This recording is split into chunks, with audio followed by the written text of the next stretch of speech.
जय हिंद। आज की क्लास में हम लोग पढ़ेंगे मध्यकालीन बिहार के लेक्चर 2 में अफगान शासन काल में बिहार में कौन सी घटना घटी। अब उसके बारे में हम लोग विस्तार से जानेंगे। अफगान शासन यानी दिल्ली में जिस समय अफगान शासन बोले तो लोधी वंश का शासन, जिसकी स्थापना बहलोल लोधी ने की थी। तो जिस समय दिल्ली में अफगान शासन चल रहा था, उसी समय अफगान शासन के सिकंदर लोधी ने बिहार में दरिया खान लोहानी को अपना प्रशासक नियुक्त किया। उसके बाद आगे की घटना क्या होती है, उसके बाद इब्राहिम लोदी यानी कि अफगान शासन के जो आखिर का जो शासक रहा इब्राहिम लोदी की मृत्यु हो जाती है। जैसे ही इब्राहिम लोदी की मृत्यु होती है तो दरिया खान लोहानी के पुत्र बहार खान लोहानी ने स्वतंत्र सत्ता की स्थापना कर डालती है। उसके बाद क्या बिहार में उसके बाद क्या होते हैं, महमूद लोदी। उसके बाद महमूद लोदी बाबर से बचने के लिए बिहार आते हैं। उसके क्रम में बाबर भी बिहार आते हैं और उन दोनों के बीच यानी बाबर और महमूद लोदी के बीच घाघरा का युद्ध होते हैं। कब होते हैं? 1529 में। अब परिणाम क्या होता है, बाबर इसमें विजयी हो जाते हैं और अफगान शासन पूरी तरीका से नष्ट हो जाते हैं। पुनः अफगान शासन का उदय शेर शाह सूरी के नेतृत्व में प्रारंभ होती है। अब शेर शाह सूरी के नेतृत्व में प्रारंभ होती है, तब शेर शाह सूरी के बारे में हम लोग थोड़ा जान लेंगे। अब शेर शाह सूरी का जन्म जो हुआ था वह 1472 या 1486, कहीं कहीं 1486 भी मिलेगा, तो आप लोग ऑप्शन के अनुसार ठीक करेंगे। उसके पिता का नाम क्या था? तो हसन खां था, जो कि सासाराम का क्या थे? तो जागीरदार थे। बचपन का नाम फरीद खां था। तो ये शेर शाह से जुड़े प्रमुख बिंदु थे। आगे हम लोग देखेंगे उसे शेर खां की उपाधि दी गई। किसके द्वारा दी गई? बहार खान लोहानी के द्वारा। बहार खान लोहानी कौन थे? तो यही दरिया खान लोहानी के पुत्र थे बहार खान लोहानी। यानी कि शेरशाह जो थे वो बहार खान लोहानी के यहाँ ही काम करते थे। उसके बाद शेर यानी प्रदान जो किया गया बहार खान लोहानी के द्वारा। अब शेर खां की उपाधि बहार खान लोहानी के द्वारा क्यों दिया गया? कहा यह जाता है कि शेरशाह ने एक ही तलवार में शेर को मार डाला, जिसके कारण उसे शेर खां की उपाधि दी गई। अब यहाँ पर देखेंगे शेरशाह के द्वारा युद्ध में की गई सहायता। किसकी किसकी सहायता शेरशाह ने युद्ध में की? तो पहला हम लोग देखेंगे मुगलों का साथ दिया किस युद्ध में? चंदेरी के युद्ध में। यहाँ से आप लोग यही क्वेश्चन याद रखेंगे, मुगलों का साथ किस युद्ध में दिया? चंदेरी के युद्ध में। दूसरा याद रखेंगे महमूद लोदी का साथ दिया किस युद्ध में? तो हरिया के युद्ध में। तो ये दो पॉइंट थे। अब हम लोग देखेंगे शेरशाह और हुमायूं के बीच। शेरशाह और हुमायूं के बीच कुछ युद्ध लड़े गए, प्रमुख रूप से 4 युद्ध लड़े गए जिसे हम लोग देखेंगे। तो इसमें पहला युद्ध हो जाता है देवरा का युद्ध। कब होती है? 1531 में होती है। कौन जीता? शेरशाह जीता। दूसरा युद्ध होता है चौसा का युद्ध। कब होती है? 1539 में। किसने जीता? शेरशाह ने जीता। तीसरा युद्ध होती है बिलग्राम का युद्ध। कब होती है? 1540 में। किसने जीता? शेरशाह ने जीता। अंतिम युद्ध होती है सरहिंद का युद्ध 1555 में। इसमें हुमायूं जीत जाते हैं।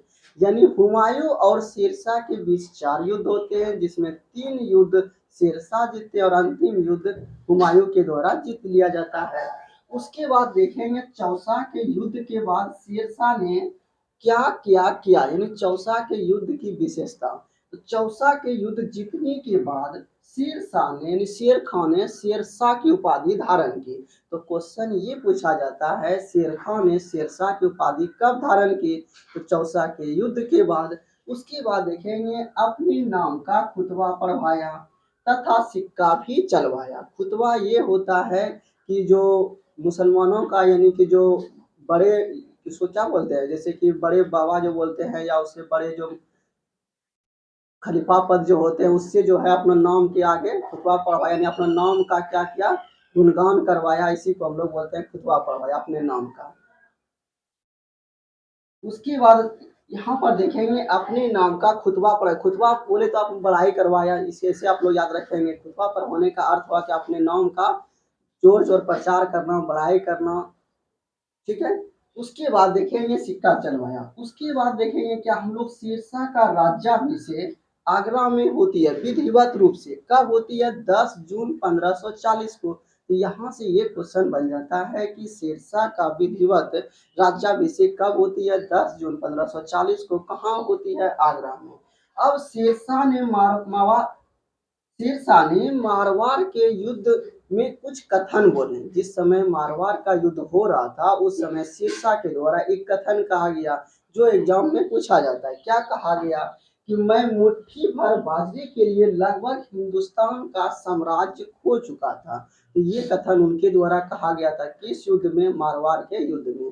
तो यहाँ से देखें चौसा के युद्ध के बाद, चौसा के युद्ध की विशेषता, शेरशाह का राज्याभिषेक। अब देखेंगे हम लोग हुमायूं और शेरशाह के बीच जो युद्ध हुए उसको याद रखने का ट्रिक। उसको याद रखने का ट्रिक क्या है? देवरा चोर बाकी सर। इसको क्या याद रखेंगे हम लोग? देवरा चोर बाकी सर। या तो आप लोग ऐसे भी याद रख सकते हैं देवरा चोर बा नाव सर। यहाँ पर नाव भी कर सकते हैं आप लोग।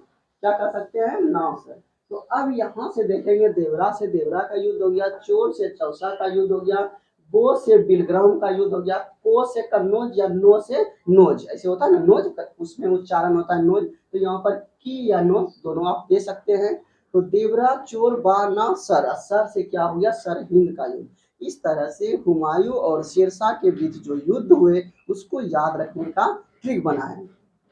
उसके बाद हम लोग देखेंगे शेरशाह की मृत्यु कैसे होती है। तो शेरशाह की मृत्यु 1545 में होती है। जिस समय वो कालिंजर अभियान कर रहे थे उसी समय उसके द्वारा जो आग्नेय अस्त्र चला रहे थे शेरशाह के द्वारा, वही आग्नेय अस्त्र गोला बारूद यानी कि जहाँ पर खजाना था बारूद का उसी में जाके गिरा और उसकी मृत्यु हो गई। तो यहाँ से क्वेश्चन आता है शेरशाह की मृत्यु कहाँ हुई? तो कालिंजर अभियान के दौरान हुई। कैसे हुई? उक्का नामक आग्नेयास्त्र चलान से हुई।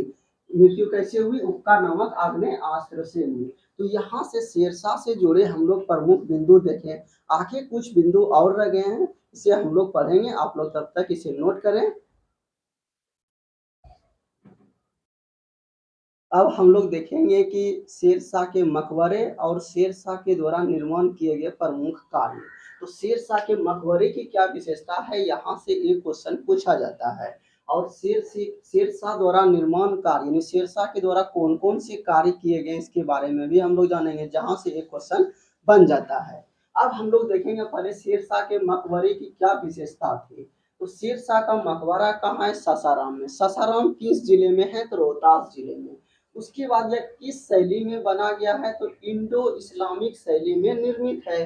निर्माण किसने किया? खुद शेरशाह के द्वारा बनाया गया। पूर्ण निर्माण किसने किया? तो शेरशाह की मृत्यु के बाद उसके पुत्र इस्लाम शाह के द्वारा बनवाया गया। कहाँ है? कृत्रिम झील के बीच में है। आकार कैसा है? अष्टकोणीय है। निर्माण किस पत्थर से हुआ? बलवा पत्थर से। ये क्वेश्चन बीपीएससी में पूछा गया है कि शेरशाह के मकबरे का निर्माण किस पत्थर से हुआ है? बलवा पत्थर से। मकबरे की रूपरेखा किसने तैयार की? मीर मोहम्मद अली वाल के द्वारा तैयार किया गया। तो ये मकबरे से संबंधित प्रमुख पॉइंट थे। अब हम लोग आएंगे यानी शेरशाह के द्वारा किया गया निर्माण कार्य। क्या क्या उसने किया? पहला काम क्या किया? रोहतास किले का निर्माण करवाया, जब्ती प्रणाली प्रारंभ की, संचार डाक व्यवस्था प्रारंभ किया। जब्ती प्रणाली बोले तो भू राजस्व प्रणाली। अब पुराने किले का निर्माण भी शेरशाह के द्वारा किया गया। कहाँ किया गया? दिल्ली में। किस अब दिल्ली में जो पुराने किले का निर्माण करवाया, तो ये पुराने किले का निर्माण किस जगह पर करवाया?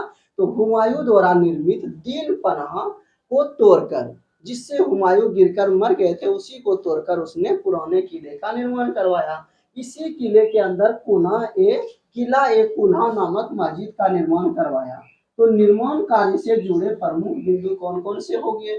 पुराने किले का निर्माण, रोहतास किले का निर्माण और किला ए कुन्हा मस्जिद का निर्माण।